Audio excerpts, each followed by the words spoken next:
Kemudian dibolehkan juga salah satu adab dengan orang-orang di luar Islam atau kafir adalah al-intifa' bima 'indahum min 'ulum. Dibolehkan mengambil manfaat dari keahlian mereka, dari berbagai cabang ilmu atau keahlian mereka, dibolehkan mengambil manfaat.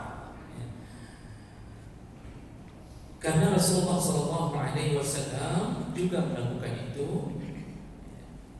Beliau juga meminta bantuan di saat keahlian itu cuma ada pada orang kafir.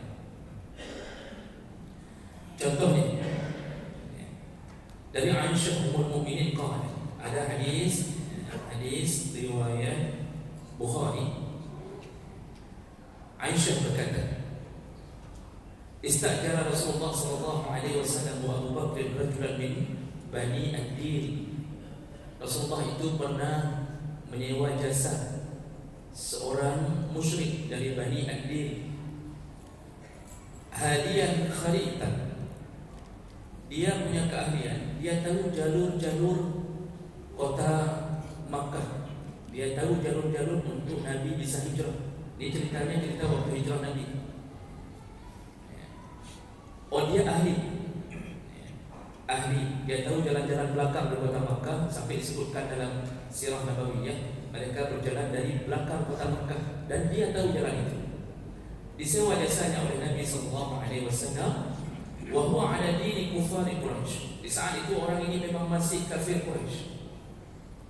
Namanya orang disewa walaupun kafir pada waktu itu, ya namanya uang, itu kan tetap mereka mau melakukannya.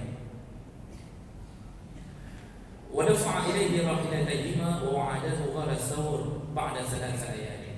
Dan mereka membuat perjanjian bahwa Nabi menunggunya di Gua Sur setelah malam ketiga. Jadi ceritanya Abu Bakar dan Nabi itu duluan dengan berjalan kaki menuju ke Gua Sur.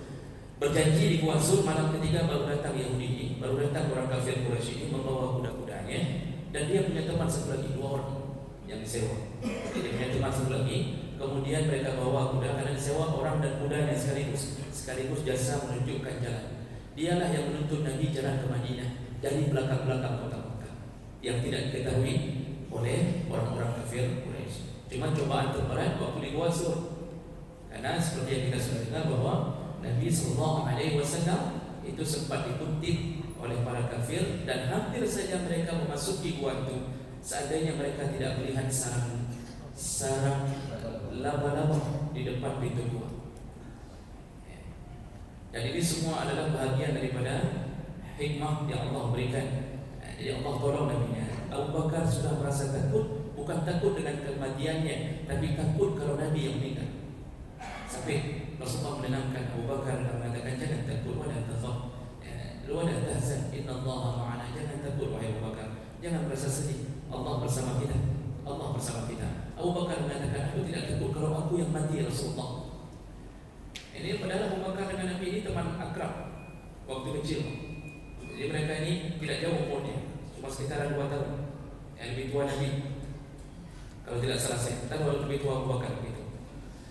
Tapi Abu Bakar begitu tahu temannya ini adalah seorang Rasul, maka dia mengabdikan dirinya seperti mengabdikan kepada orang tuanya. Sampai riwayat mengatakan Abu Bakar duluan yang masuk ke Gua Sur.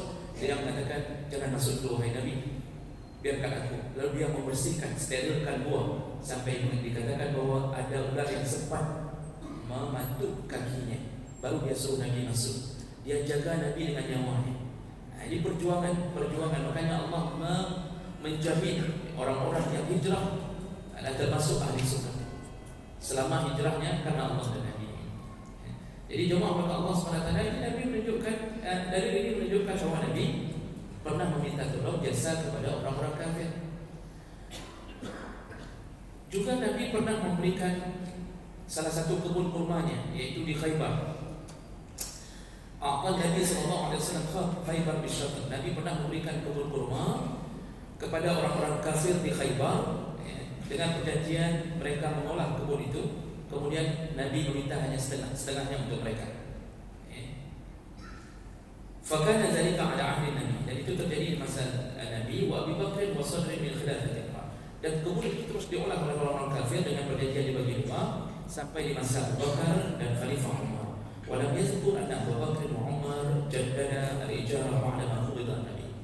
Dan Abu Bakar dan Umar tidak pernah memperbaharui kontrak. Artinya kontrak itu selama kontrak dengan Nabi terus dilakukan. Nah ini juga pernah berurusan meminta tolong orang kafir mengolah kebun kurma di Khaybar. Jadi kesimpulannya bahwa meminta tolong kepada orang kafir itu masih dibolehkan. Meminta bantuan selama keahlian itu memang ada pada mereka, maka dibolehkan mengambil S1, S2 ya, ke Australia,